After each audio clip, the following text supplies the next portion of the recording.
doctrinas fundamentales basadas en la Confesión de Fe de Londres de 1689. El tema del día de hoy es la providencia de Dios o de la divina providencia.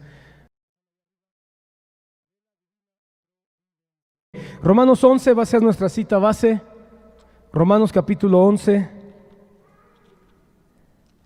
33.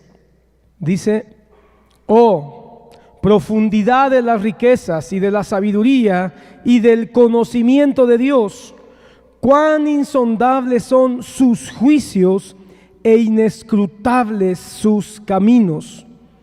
Pues ¿quién ha conocido la mente del Señor? ¿O quién llegó a ser su consejero? ¿O quién le ha dado a él primero para que se le tenga que recompensar? Porque de él, por él y para él son todas las cosas. A él sea la gloria para siempre. Amén. ¿Qué expresión del apóstol Pablo? Porque el apóstol Pablo como que llega un punto, hermano. Algunos han dividido el libro de los Romanos hasta el capítulo 11, la primera parte, y después del capítulo 12 en adelante hasta el final, la segunda parte de Romanos, como de una manera didáctica, ver dos partes, donde en la primera el apóstol Pablo va a ir justificando, va a ir hablando acerca de la redención, va a ir hablando acerca del escogimiento de Dios a su pueblo, de cómo el Señor adormeció a Israel, buscó a la iglesia y cómo esa redención va a ser a través de la fe en Cristo Jesús, y cómo Cristo es el cumplimiento de la promesa que se le dio a Adán, es el cumplimiento de la promesa que se le dio a Abraham.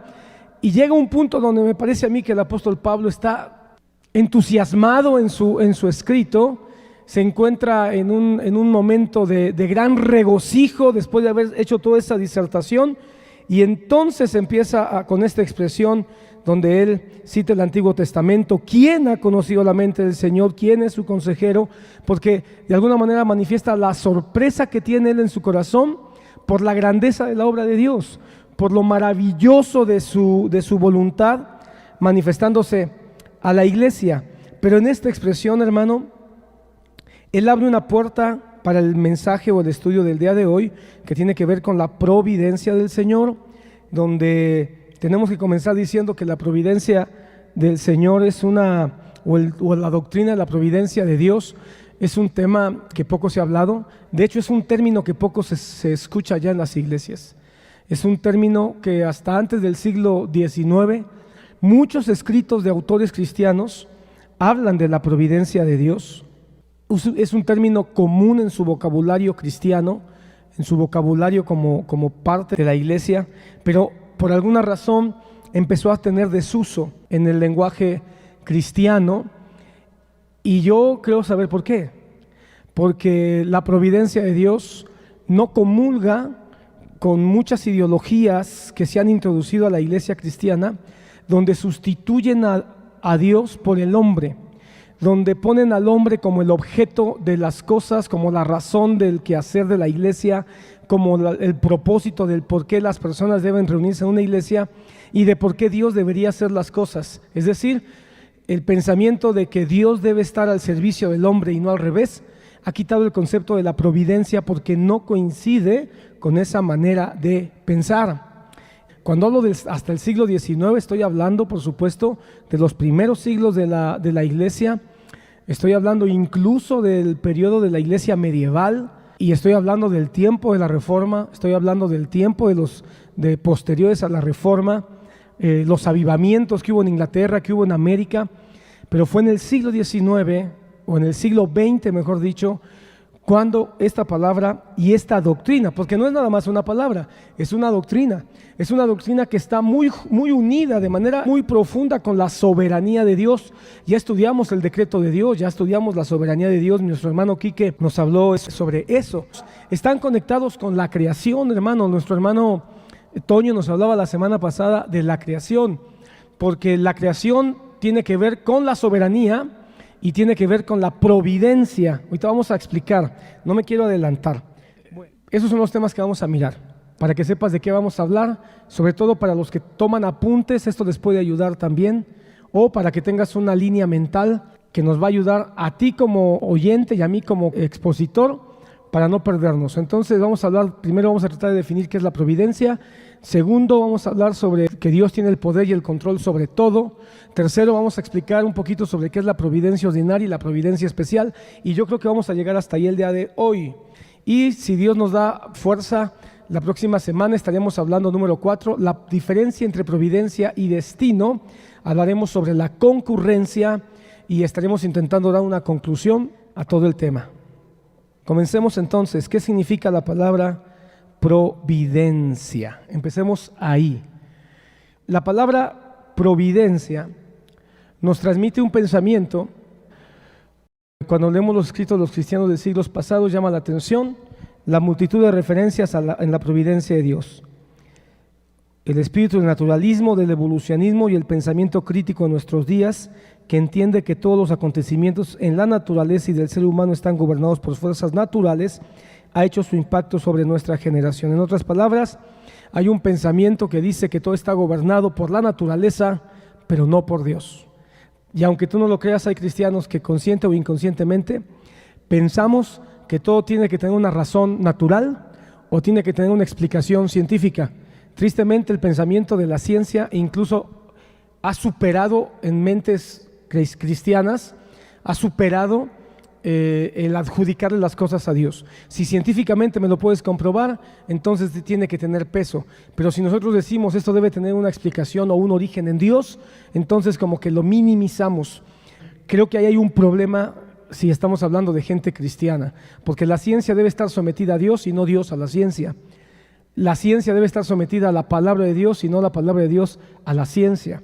Aquí hay todo un quehacer que nosotros deberíamos de rescatar, hermano, para que esto pueda volverse una realidad, no nada más a nivel de fe, porque alguien puede decir, es que tú lo manejas a nivel de fe. No es un asunto a nivel de fe, es un asunto también a nivel de la razón. Y para eso, necesitamos explicarlo. ¿Qué es la providencia? Hay dos posibles acepciones de esta palabra, providencia.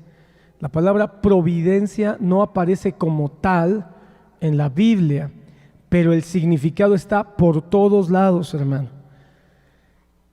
La palabra providencia significa, en dos posibles significados, prever o ver de antemano. Prever o ver de antemano. Porque si el Señor nos escogió antes, quiere decir que Él nos vio antes, ¿verdad? Y eso es providencia. Dice el libro de Eclesiastés que Él conoció mi embrión. No, creo que es un salmo, ¿verdad? El Salmo 142. Él conoció mi embrión. Entonces quiere decir que previó. Y Eclesiastés es el texto que estaba pensando también. Cuando dice Eclesiastés, ¿cómo sabes tú cómo el espíritu del hombre entra en los huesos de la mujer encinta? Eso nos habla de providencia, cómo Dios mira, cómo Dios conoce. Lo que está diciendo ahí el escritor de Eclesiastés es, tú no entiendes cómo sucede ese misterio de cómo el espíritu entra en el ser humano. Precisamente porque este misterio la gente no lo entiende, porque las personas no lo comprenden, es que justifican el aborto, porque ellos no pueden entender que hay un espíritu que da vida a un embrión, que da vida a un pequeño ser que está dentro del vientre de una mujer. Y entonces, como ellos no pueden entender que hay una fuerza mayor, que hay un ser superior, que hay un Dios creador de todo, entonces ellos cometen la aberración de matar y de destruir algo que ellos no entienden. Sencillamente no lo entienden y lo destruyen. Eso es una tendencia muy humana. No lo entiendo, entonces lo destruyo. No lo entiendo, entonces lo censuro. No lo entiendo, entonces lo descalifico. Y es lo que el ser humano ha hecho y hoy, hermano, con más fuerza, tratando de destruir y de descalificar aquellas cosas que no entienden y que tienen que ver con Dios. Entonces, prever o ver de antemano. Cuando hablamos de la soberanía, hermano, cuando hablamos de la creación, el Señor construyó su creación conforme a un diseño previo. Cuando hablamos de la soberanía tiene que ver con el carácter de Dios, donde Él hace conforme a su voluntad libre. el único ser que es verdaderamente libre o 100% libre o absolutamente libre es Dios.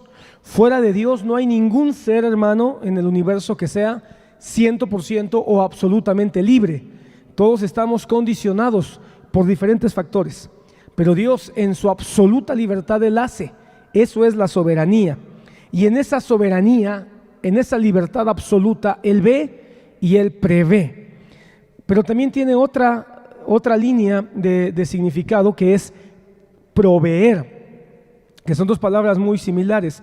Proveer, que quiere decir que Él da o aporta de antemano. Cuando hablamos entonces de que Dios, de la providencia de Dios, estamos hablando de que Dios mira de antemano y que Dios tiene cuidado de lo suyo. Porque ¿quién es el que provee? El que tiene cuidado de lo suyo. A mí me ha gustado poner ejemplo para entender esto a los niños pequeños, a los bebés, porque cuando un bebé llora porque tiene hambre, él no sabe si su papá o su mamá tienen dinero para comprarle leche o no. Sencillamente el bebé confía, entiende o espera que alguien supla su necesidad. De la misma manera, el alma que confía en la providencia de Dios no tiene temor de que su padre tenga o no tenga, porque sabe que tiene. Y sencillamente el alma que confía en la providencia de Dios sabe que su padre es confiable y le va a dar lo que necesita. Cuando hablamos de la providencia de Dios, hermano, estamos hablando como el padre ve la obra desde el otro lado, como el padre que aunque su hijo al otro día no sabe qué va a comer, el padre se esfuerza y trabaja para que al otro día le dé algo de comer. Quizá al otro día el hijo va a querer comer pizza, pero el padre al otro día, él sabe que puede y tiene para darle a comer, no sé, quizá pollo con papas. El hijo quiere algo, pero el padre sabe que necesita. O el hijo no espera nada, pero el padre sabe que le va a dar. Por eso la providencia de Dios también tiene que ver con un padre que sabe que nos va a dar, aunque no siempre va a ser lo que nosotros queramos. ¿De acuerdo? Ok.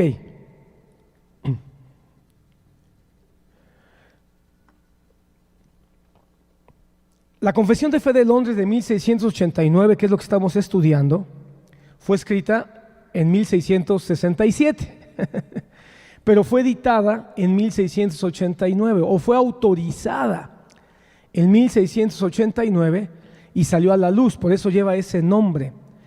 Sin embargo, esta confesión tuvo algunos antecedentes, como la Confesión de Savoy, esto ya lo explicamos en el primer tema introductorio, y la Confesión de Fe de Westminster. Ahora, es muy importante, que yo quería hacerte saber esto, porque la Confesión de Fe de Londres de 1689 fue el resultado de ministros, de teólogos, de pastores, de predicadores, que no se confiaron en su propia opinión, sino que dijeron, bueno, si ya hubo otros que trabajaron, lo que decía yo al principio, ¿por qué no confiar en lo que Dios ha hecho a través de ellos también? Así que el documento, uno de los documentos que tomaron de una manera muy importante, como uno de sus bases principales para hacer la Confesión de Fe de Londres, fue la Confesión de Westminster, que fue escrita en el mismo siglo XVII, pero a principios del siglo XVII.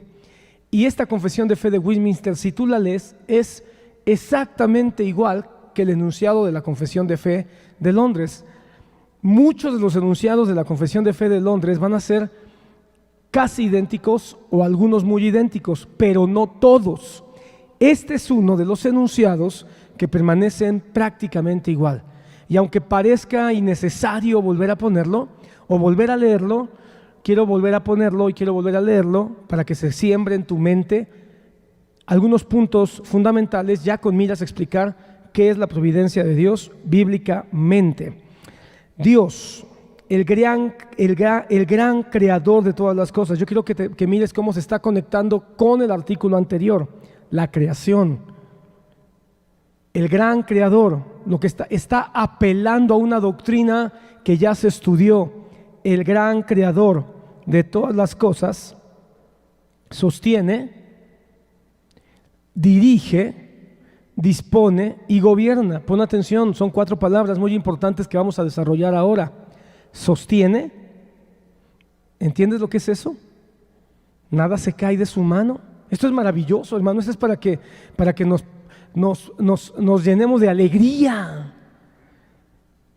Ahora entendemos por qué Jesucristo dijo que todo el que Padre le da, Él lo toma y nadie se lo arrebata, porque Él sostiene, nada se cae de su mano. Dirige, quiere decir que todo está bajo su protección. Dirige, dispone, pone las cosas, pone los elementos, organiza, planifica y gobierna. Y como niños vamos a aprender: sostiene, pon tu mano, sostiene, dirige, dispone y gobierna. 4 cosas. Gobierna quiere decir que su autoridad está ahí. Si esto es así, hermano, entonces podemos vivir en paz. Entonces podemos vivir tranquilos, porque esto sucede a nivel particular y a nivel universal. Con esto, hermano, entendemos que el COVID es una providencia de Dios, es providencial. Y ahora que el mundo está temblando y está poniéndose muy nerviosos con el Omicron, ¿o cómo se llama? La variante Omicron, está en la providencia de Dios, hermano. Quiere decir que el Señor todavía no quiere soltar a la humanidad, todavía hay algo más. Pero en todas las cosas, incluyendo el COVID o el Omicron, la variante esta, el Señor sostiene, el Señor dirige, el Señor dispone y el Señor gobierna. Podemos entonces tener paz y tranquilidad. Ahora, ¿sobre qué? Sobre todas las criaturas, sobre todas las acciones y sobre todas las cosas. Sobre todas las criaturas, cristianas o no cristianas, creyentes o no creyentes, ángeles y demonios, serafines y querubines, seres vivientes y vigilantes, animales marinos o mamíferos, sobre todas las acciones, huracanes, temblores, crisis financieras y sobre todas las cosas humanas o espirituales, desde la más grande hasta la más pequeña. Quiere decir que desde el Alfa Centauris, la galaxia más cercana al Sol, hasta el más pequeño de los átomos de una célula, el Señor Dios Todopoderoso, soberano, tiene, ¿qué cosa? 4 cosas. Sostiene, lo dirige, lo dispone y lo gobierna. Por su más sabia y santa providencia. Aquí está el punto central. Por su más sabia y santa providencia. Es decir, todo esto ocurre porque Él prevé y porque Él provee. Porque Él prevé y porque Él provee. De acuerdo con su previo conocimiento, aquí está explicando, ahora se está explicando qué es la divina providencia. Su previo conocimiento infalible y el libre e inmutable consejo de su propia voluntad. Su libre, nadie lo manipula, nadie lo gobierna, Él es libre. Y su inmutable, Él también, hermano, eso de inmutabilidad, hermano, no pienses solamente que significa que no cambia, sino que nadie lo mueve. Cuando el Señor toma una decisión, nadie lo mueve. Y si Él decide cambiar de decisión, nadie lo va a mover. Pero todas sus decisiones van a ser siempre con un propósito soberano, con su libre e inmutable consejo de su propia voluntad. Hermano, esto es glorioso, porque quiere decir que Dios en su propia voluntad toma, decide, dirige, gobierna. Y el hombre, hermano, no tiene aquí nada, absolutamente nada que hacer. ¿Y todo esto para qué? para la alabanza de la gloria de su sabiduría, de su poder, de su justicia, de su bondad y de su misericordia. Y aquí tendríamos para entretenernos un buen rato para explicar qué es toda su sabiduría, todo su poder, toda su justicia, toda su bondad y toda su misericordia. Te lo puedo resumir rápidamente en una sola palabra: Jesucristo. En Jesucristo confluye toda su sabiduría, todo su poder, toda su justicia, toda su bondad y toda su misericordia. Así que todo esto es para que el nombre de Jesucristo sea exaltado sobre todo. Amén. Ahora vamos a explicar un poquito más. Dios tiene poder y control sobre todo. Dios tiene poder y control. En eso podemos resumir este enunciado principal y central de esta doctrina fundamental de la providencia de Dios.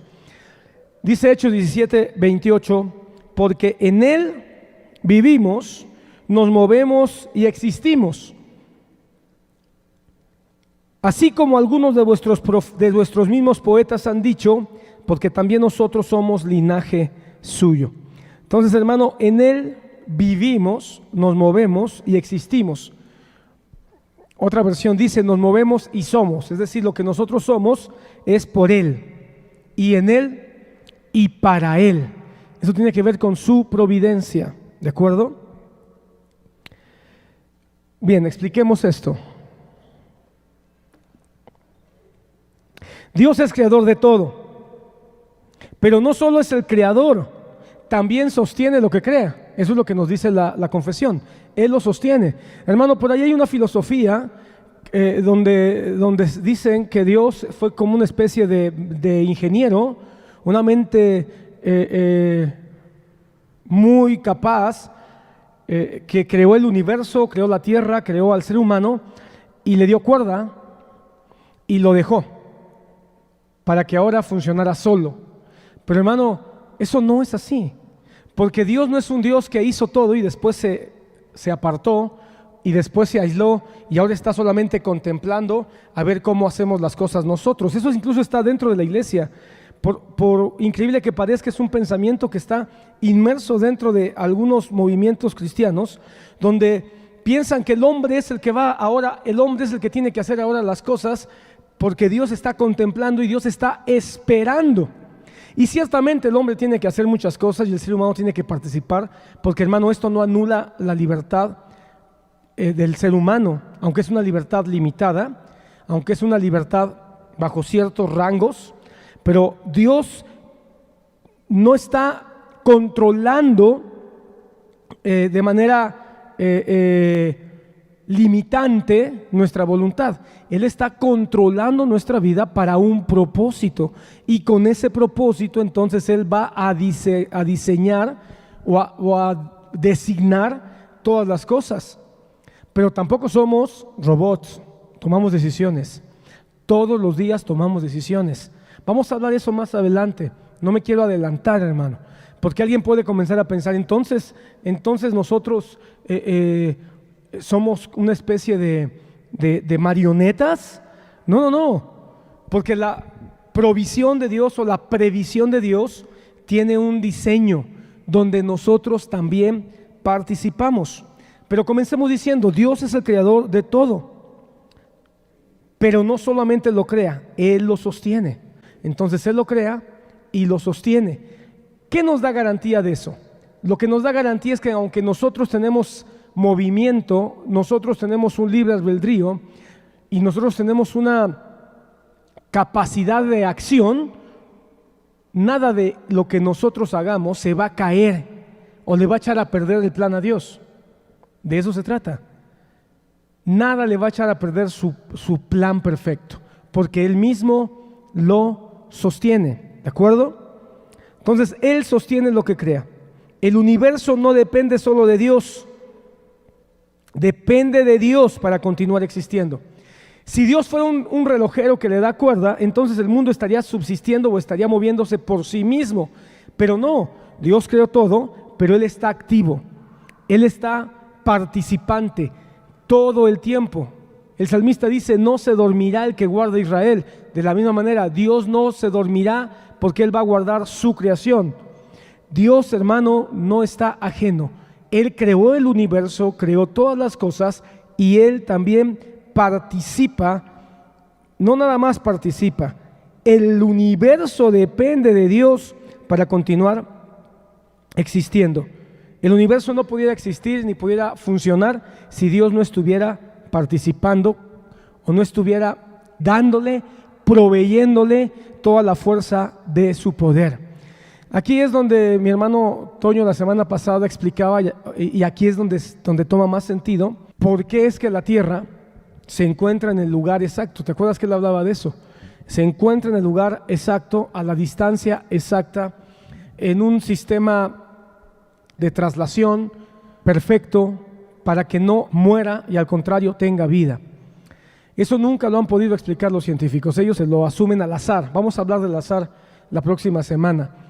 Pero si la Tierra estuviera unos pocos kilómetros más lejos del Sol, sería un hielo. Si estuviera unos cuantos kilómetros más cerca, no pudiera haber vida porque estaría demasiado caliente. Ahora, cuando miras el propósito que tiene Mercurio y Venus, Marte y Júpiter y el cinturón de asteroides, por ponerte un ejemplo, entonces tú entiendes que no puede haber una casualidad en esto, porque tú entiendes que Mercurio y Venus funcionan de una especie de termostatos que ayudan en ciertos momentos a regular la temperatura de la Tierra, porque el primer planeta, Mercurio, se convierte en una especie de captador de energía excesiva de calor. Por el otro lado, cuando vemos el cinturón de asteroides y vemos Júpiter, por ejemplo, o Saturno, nos damos cuenta que funcionan como una especie de escudos naturales, donde la gran masa de Júpiter atrae muchas de los cometas o muchos de los asteroides masivos, y los que logran pasar por estos dos escudos gigantescos que tienen una fuerza de gravedad tan poderosa y por alguna razón logran traspasar, se tienen que topar primero con Marte y después con el cinturón, primero el cinturón de asteroides, luego Marte, ¿verdad? El cinturón de asteroides, que es un cinturón, hermano, algunos dicen que debió haber sido un planeta que explotó y se quedó girando. Yo no puedo decir si eso es así o no. Lo que sí puedo decir es que se convierte en un cinturón de piedras que están girando de manera perfecta ahí, para que cuando lleguen esos meteoros choquen de manera constante, se vayan fracturando y los que logren traspasar pues lleguen en pedazos más pequeños. Por eso, hermano, es que no debemos tener miedo nosotros de que vaya a llegar un gran meteorito y vaya a destruir la tierra. Y si eso llegara a pasar, la providencia de Dios lo va a permitir para hacer pedazos a la humanidad. Pero eso no va a ocurrir hasta que el plan de Dios se cumpla. Por eso podemos descansar, porque la providencia de Dios ya nos da a conocer que la película completa ya la sabe Dios. A muchos no les gustan, ¿cómo les llaman hoy? Trailers, ¿verdad? En mi época eran avances o cortos de las películas. Y a muchos no les gusta aunque les digan el final, pero la providencia de Dios nos dice que el final está asegurado. ¿Sí? Que como dijo el niño, ¿verdad? Paulo, cuando le preguntaron a un niño que estaba leyendo la Biblia, llegó Apocalipsis y le dijo un teólogo, ¿y a poco tú entiendes Apocalipsis? Y le dijo el niño, pues mira, no lo entiendo, pero le puedo decir algo, al final ganan los buenos. Así que, hermano, la providencia de Dios nos asegura que al final va a ganar el más bueno, misericordioso y bondadoso y poderoso de todos. Amén. Entonces, hermano, el universo no solo dependió de Dios para su origen, depende de Dios para continuar existiendo. Cuando ves todas estas películas que hablan del fin del mundo y de los meteoritos y de los terremotos y de los huracanes y de los zombies, ¿verdad? Y de todo esto, lo que puedo decir es, pobre gente que hace todas esas películas, están buenas para un entretenimiento y poner los nervios de punta, pero qué triste tener una vida tan miserable que no tiene esperanza absolutamente nada, porque no ni creen o no quieren creer, no lo sé, que hay un poder mayor que tiene todo bajo su control. Pero nosotros que sí tenemos esa fe en la providencia de Dios, podemos tener esperanza. Aún aquellos que hablan del cambio climático, hermano, si el cambio climático está ocurriendo es por la providencia de Dios. Y cuando dicen que se va a acabar el agua, hermano, mira, hermano, yo estoy seguro que no se va a acabar el agua hasta que mi Señor venga, hermano, y entonces vengan aquellas grandes catástrofes y plagas del libro de Apocalipsis. Yo estoy convencido de eso. ¿Sabes por qué falta el agua en muchos lugares? No es a causa de que no haya agua, es a causa de la dureza de corazón y la pecaminosidad del ser humano, que en su orgullo y en su, ¿cómo se dice?, ambición, se enriquecen unos privando a otros de lo que la propia tierra que Dios sostiene produce para toda la humanidad. Ok, entonces, si todo el universo es sostenido por la mano de Dios, en realidad, si todo lo que subsiste en el universo es sostenido por la mano de Dios, entonces los seres humanos podemos estar seguros de que subsistimos también por la mano del Señor. De ahí que tiene cumplimiento el pasaje de Hechos 17:28. ¿Dónde vamos? Ahora entendamos, el punto central, hermano, de la doctrina de la providencia es la importancia otorgada al gobierno de Dios sobre el universo. Este es el punto central, que el Señor gobierna sobre todo y sobre todos. Él gobierna sobre todo lo que acontece, desde lo más importante hasta lo más insignificante. Ahora, ¿qué será lo más importante para Dios? Lo más importante para Dios de su creación, Él es tú. Lo más importante de su creación, hermano, no pienses que es la tierra. La tierra está bajo maldición. No pienses que lo más importante quizás es la estrella más gloriosa que se encuentra no sé a cuántos años luz. Lo más importante para Dios eres tú. Si no hubiera sido así, no se hubiera hecho hombre para morir. Ten paz. Ten seguridad. Él no va a permitir que se salga de control lo menos importante, porque si lo menos importante es la tierra, los peces, los animales, los gobiernos paganos, eso no es importante para Dios. Lo más importante eres tú, su iglesia. Y si Él tiene control de lo más importante y tiene cuidado de lo más importante que es su iglesia, entonces no va a permitir que lo menos importante se salga de control. Media vez esté la iglesia de Jesucristo en la tierra va a permanecer en el cuidado perfecto, soberano y maravilloso de nuestro Señor. Por eso, hermano, cuando venga el arrebatamiento de la iglesia, ahí sí, hermano, vendrá el gran temor, el gran temblor, porque cuando la iglesia sea arrebatada, se desatan las plagas, se desatan los juicios sobre la tierra, porque ya lo más importante que Dios tiene ya está en su resguardo, ya está en su refugio. Ahora, en su providencia, mira, hermano, en la providencia de Dios el Señor está resguardando a su iglesia, pero en la providencia de Dios el Señor va a traer juicio sobre la tierra. Porque a veces pensamos que la palabra providencia es solo positiva, pero no, hermano, la palabra providencia tiene un lado positivo, que es el cuidado, resguardo de lo que es suyo. Pero también quiere decir que Él va a tener juicio y va a tener justicia o destrucción sobre aquello que conforme a sus propósitos ya están corrompidos. Él va a traer juicio sobre toda corrupción, y eso va a ser un acto de su providencia. Entonces, no sucede nada que esté fuera del alcance de su gobierno providencial y soberano. Expliquémoslo. Él hace que caiga la lluvia y que brille el sol sobre buenos y malos, hermano. Él hace que surjan los reinos. Por eso fue, hermano, que Él no tuvo problema en revelarle a Daniel y decirle: mira, Daniel, tú estás muy preocupado y muy angustiado, te voy a explicar. Tú ahorita estás en Babilonia, pero yo fui el que levantó a Nabucodonosor. Y Daniel pudo haber dicho: bueno, eso lo dices porque Nabucodonosor está ahorita gobernando. Bueno, para que sepas que yo no nada más levanté a Nabucodonosor, yo voy a levantar un reino después de él. Y después de él voy a levantar otro reino más.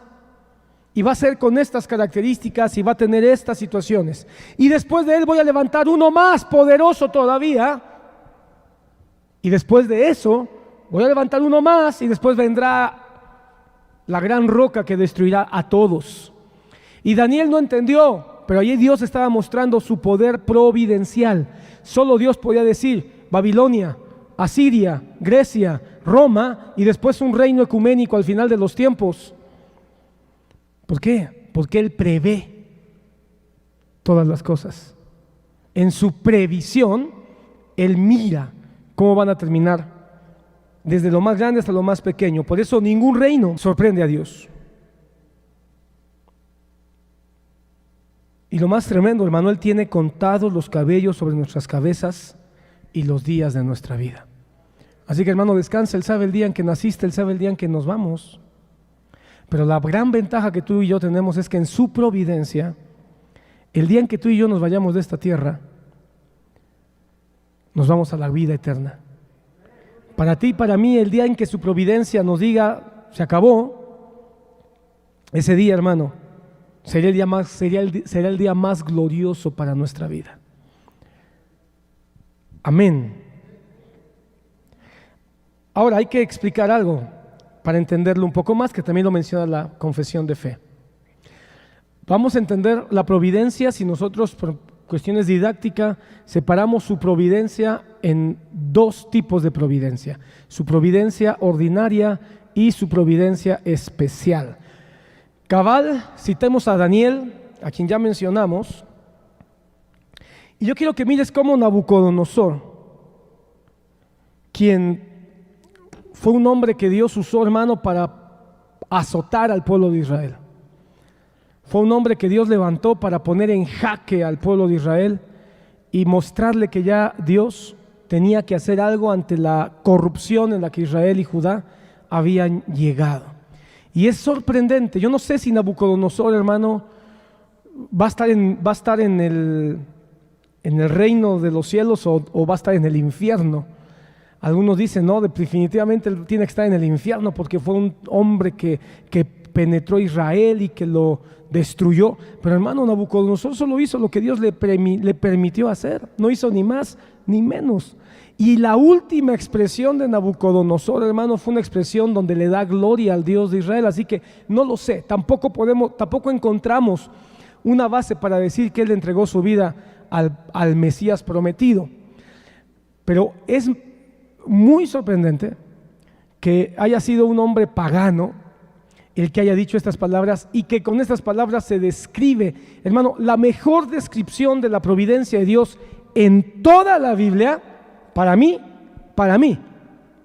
las dijo Nabucodonosor. Pero al fin de los días, yo, Nabucodonosor, nota cómo está hablando este hombre, alcé mis ojos al cielo y recobré mi razón y bendije al Altísimo. ¿Cuántos bendicen al Altísimo cuando levantan sus ojos al cielo? ¡Ja! Nosotros levantamos al cielo y decimos, ay, no se ven las estrellas. Levantamos los ojos al cielo, ay, está nublado. Levantamos los ojos al cielo y decimos, ay, ¿por qué hay tanto sol? Pero este hombre levantó sus ojos al cielo y bendijo, dice, bendije al Altísimo y alabé y glorifiqué al que vive para siempre. Pon atención, aquí está la descripción de la soberanía, de la providencia, bueno, y también de la soberanía. Porque su dominio es un dominio eterno. Recuerda que la eternidad significa, hermano, sin límite de tiempo. Desde lo más allá hasta lo más para acá. Que no se puede ni siquiera medir. Su dominio es eterno y su reino permanece de generación en generación. Lo que está diciendo Nabucodonosor es: se levantarán reinos y más reinos y más reinos y más naciones y más imperios y más reyes y más presidentes y más tiranos, pero encima de todo eso, el que reina es el Dios de los cielos. No importan las generaciones, y todos los habitantes de la tierra son considerados como nada. Mas Él actúa conforme a su voluntad. Pon atención, ahí está la providencia, la soberanía. Él actúa conforme a su voluntad en el ejército del cielo y entre los habitantes de la tierra. Hermano, Nabucodonosor está entendiendo que hay dos reinos, un reino espiritual y un reino humano, y sabe que Dios tiene gobierno. Por eso, hermano, ni siquiera Satanás escapa de la providencia de Dios. Ni siquiera Satanás y sus demonios escapan a la voluntad de la soberanía del Señor. Nadie puede detener su mano ni decirle: ¿qué has hecho? ¿Quién puede decirle a Dios? Hermano, el hombre hoy de repente pareciera que hay algunos que quisieran decirle a Dios: ¿por qué hiciste eso? ¿Y por qué no haces lo otro? Deberías hacer aquello otro. Pero hermano, por favor, somos peor que hormigas. Nabucodonosor, con toda la gloria que tuvo, hubo un momento, y tú sabes que eso fue porque fue tratado de una manera terrible, lo convirtieron en una bestia. Y cuando salió de ese estado de bestialidad que Dios mandó sobre de él, fue cuando entonces reconoce la soberanía, el poder y la providencia de Dios. Nadie puede detener su mano ni decirle: ¿qué has hecho? Eso se llama providencia. Cuando la mano de Dios se mueve, eso se llama su providencia. Y ya miramos que la providencia de Dios se mueve desde lo más pequeño hasta lo más grande.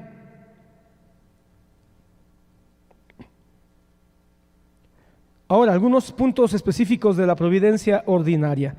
Si Dios sustenta y controla todas las cosas, entonces es claro que nada se escapa a su designio. ¿Qué significa eso? Que no es necesario creer en Dios para que Dios intervenga en una persona. No pienses que la providencia de Dios funciona solo con los creyentes, pero con los que no son creyentes, no. Por eso, hermano, es maravilloso que esté este pasaje de Nabucodonosor, a quien no podemos considerar precisamente un profeta del pueblo de Dios, o un siervo del pueblo de Dios, o un predicador del evangelio, o del reino de Dios. No, era un rey pagano. Y que él en sus labios diga que nadie puede detener la mano de Dios, eso nos deja claro que la providencia de Dios se extiende. La providencia ordinaria quiere decir que la providencia, el control, el manejo, la previsión, el designio de Dios está en toda la tierra, sin importar si creen o no. Por eso, hermano, cuando nosotros hablemos con una persona inconversa y empiece con sus necedades y empiece a tratar de insultarnos o empiece a tratar de rivalizar, hermano, mejor oremos y digamos: Señor, bendícelo, dejemos que su providencia trabaje con él. Porque a veces tratamos de convencer a las personas nosotros, y predicar el evangelio no es para convencerlos, hermano.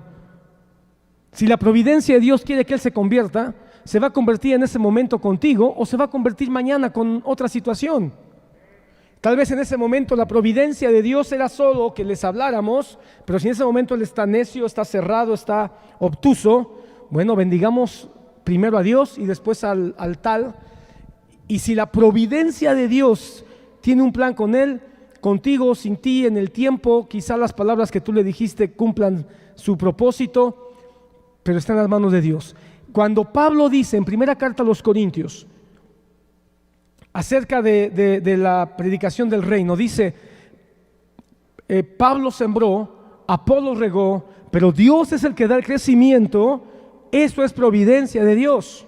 Lo que está diciendo es: no puede ningún hombre hacer nada más que Dios no quiera, porque por más que sembremos y por más que reguemos, si Dios no da el crecimiento, no hay crecimiento. No hay crecimiento. Ahora, ¿por eso vamos a dejar de sembrar y regar? No, por supuesto que no, porque como yo no sé dónde Dios va a dar crecimiento y dónde sí, mi trabajo es, mi llamado es sembrar y mi llamado es regar, y la providencia de Dios dará el crecimiento. Amén. Si Dios sustenta y controla todas las cosas, nada se escapa a su designio. Nada ni nadie.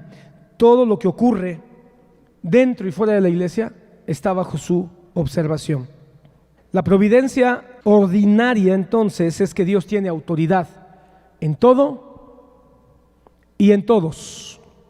Amén. En todo y en todos.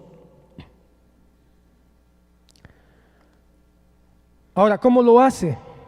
Yo quisiera, si tienes ahí Si tienes tu hojita de la confesión, yo quiero que leas lo que dice el artículo 2. El artículo 2 de la confesión de Londres, en el capítulo 5 que estamos estudiando, dice así: aunque en relación, perdón, un minuto, perdón, no es el artículo 2, es el artículo 5, creo.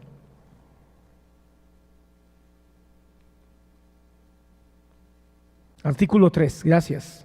Artículo 3 de la Confesión de Fe de Londres. Dejen corrijo aquí en mis apuntes. Es el artículo 3. Dice así: Dios, en su providencia ordinaria, hace uso de medios. Sin embargo, tiene la libertad de obrar sin ellos, por encima de ellos y contra ellos, según le plazca. Entonces, ¿qué es lo que está diciendo? Que Dios tiene una decisión de accionar libre en todo y en todos, pero Él lo hace a través de medios, ¿sí? No es un mago, no es un hechicero. Él usa medios que Él mismo ha estipulado en su creación. Y aquí hay algunos textos, para no tardarnos mucho, solamente veamos los primeros. Hechos 27, 22. Pero ahora los exhorto a tener buen ánimo, porque no habrá pérdida de vida entre ustedes, sino solo del barco. ¿Por qué Pablo asegura eso? Porque Dios ya le habló y le dijo que no va a haber pérdidas. Entonces usó un medio, y ese medio fue el apóstol Pablo, para manifestar su providencia, su provisión, su previsión. ¿Cuál fue la previsión? Nadie se va a perder. ¿Cuál fue su provisión?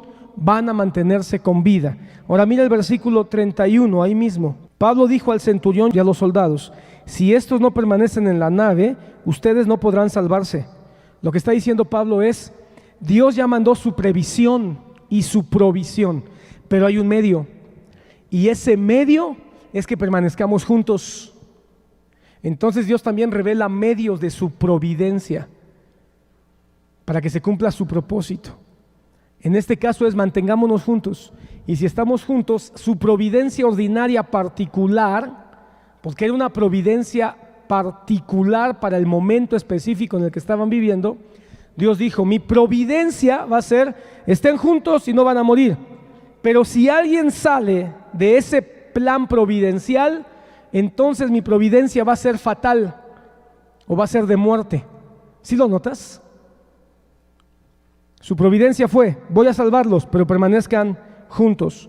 Eso fue un medio. Entonces usó un medio, al apóstol Pablo y un barco, para que se mantuvieran juntos.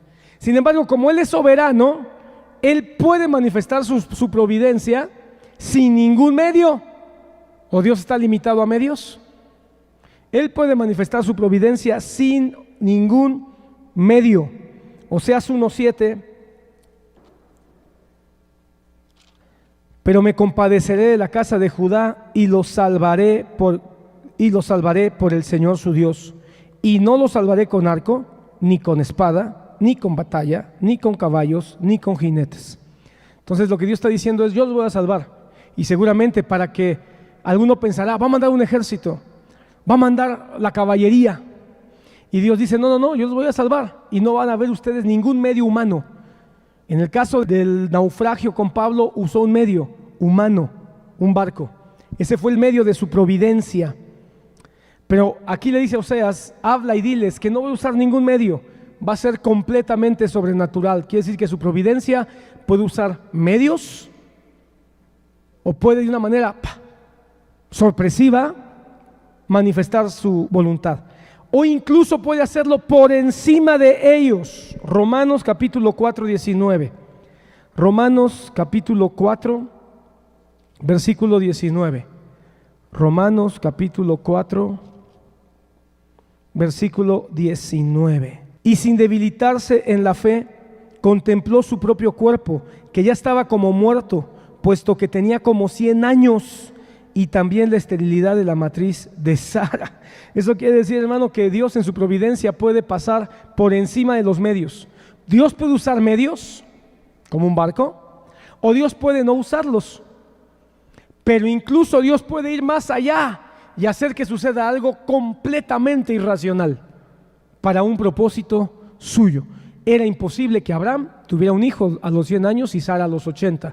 Pero Dios, como quería dar un hijo, Él ya había previsto que Abraham tuviera un hijo y Él ya había proveído una promesa de que iban a tener un hijo. Por encima de lo que era obvio, Él actuó, ¿de acuerdo? Pero también incluso puede ir en contra de todo medio posible. Éxodo capítulo 3. Ahí hay más textos para que los quiera leer en casa, tranquilo. Éxodo 3, versículo 2. Y el ángel del Señor se le apareció en una llama de fuego en medio de una zarza.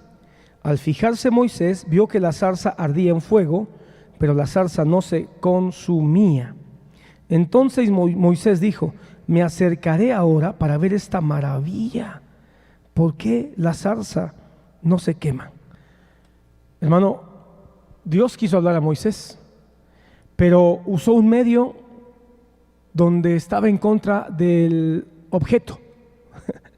No sé si me doy a entender. El primer medio fue un medio completamente natural, un barco con Pablo. Lo segundo fue decir: no va a haber ningún medio, sencillamente va a ser fortuito, sin batalla, sin pelea, sin espadas, sin caballos.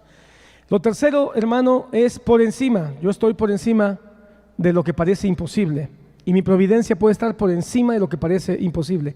Pero aún Dios, dice el apartado de la divina providencia, que puede ir en contra, es decir, en contra de toda lógica, en contra de todo razonamiento, porque no era razonable que una zarza estuviera ardiendo y no se quemara. No es posible que exista algo que sea combustible y no se consuma. Todo aquello que es consumible, por eso también el término consumible, ¿verdad? Se consume, pero esa zarza no se consumía. Entonces, hermano, estaba ocurriendo algo totalmente contra el propio medio. Dios le habla en un medio, pero un medio que no está funcionando de manera natural, sino que Dios va contra el propio medio. ¿Sí lo notas? Va contra lo que debería ocurrir. Ya hubiera sido bastante fabuloso que Dios hablara desde una zarza ardiendo. O sea, que tú veas un arbusto que se está quemando, chispas, fuego, luz, y que de repente venga una voz. Ya hubiera sido bastante realmente asombroso, impactante, y como para que Moisés se quedara helado. Pero ver que la zarza está ahí, fuego, luz, chispas, y la zarza está verde, la zarza tiene hasta frutas ahí todavía. Lo que le estaba diciendo Dios a Moisés es: mira, yo soy el Dios santo. De hecho, por eso le dice: quita tus sandalias, porque estás pisando una tierra santa, una tierra diferente, una tierra apartada, una tierra que es totalmente distinto a todo lo que conoces. Ese es el Dios de la providencia. Es un Dios santo, santísimo, apartado, diferente, totalmente diferente a lo que nuestra mente, capacidad y conocimiento pudiera concebir. Esa es la belleza de la providencia, hermano, que no vas a poder jamás entender cómo Dios, por dónde, de qué manera, de qué forma, pero Dios cuida de ti, usando medios, o sin medios, o por encima de los medios, o aún en contra de los medios, contra toda razón. Hermano, el que puede conocer ese Dios santo, santísimo, que te deja ver su providencia de una manera que va más allá de todo lo que tu mente, porque mira, hermano, lo que le está pasando a Moisés va más allá de decir: Dios usó al hermano, como aquella viejita que estaba orando porque no tenía que comer y se puso a orar: Señor, dame de comer, dame por favor, aunque sea un pan. y oyó un borracho que andaba por afuera, ¿verdad? Y fue el borracho, compró pan y leche y se lo puso ahí en la puerta y le tocó y se echó a correr. Y la viejita vio eso y empezó a dar gracias. Gracias, Señor, qué bueno. Y el borracho piensa que fue Dios y escucha que dice la viejita: gracias, porque hasta un borracho usas para proveer a tus hijos, ¿verdad? Entonces, hermano, hasta los borrachos que piensan que no fueron usados, Dios los usa. Pero Dios puede, hermano, sencillamente, hermano, sin ningún medio, de manera sorpresiva. Pero cuando tú conoces al Dios santo, santo, santo, santísimo, apartado, hermano, Jesucristo muriendo en la cruz fue la zarza que ardía y no se consumía. Fue la zarza que ardió con el pecado, que ardió, hermano, con toda la inmundicia, toda la inmoralidad, como un combustible, hermano, que ardía, pero no se consumió ni su divinidad, ni su santidad, ni su poder, ni su gloria, ni su soberanía. Siguió siendo el Hijo de Dios. Hermano, toparse con eso, hermano, es una bendición que deberíamos todos nosotros agradecer todos los días de nuestra existencia. ¿Puedes estar seguro en que la providencia de Dios cuida de ti? En otras palabras, y eso lo dice la Confesión de Fe de Londres, Dios hace lo que le place. O en palabras del hermano Otto, que esto yo se lo escuché decir más de una vez: al final, Dios hace lo que Él quiere. Al final, Dios hace lo que Él quiere. Así que Dios hace lo que le place.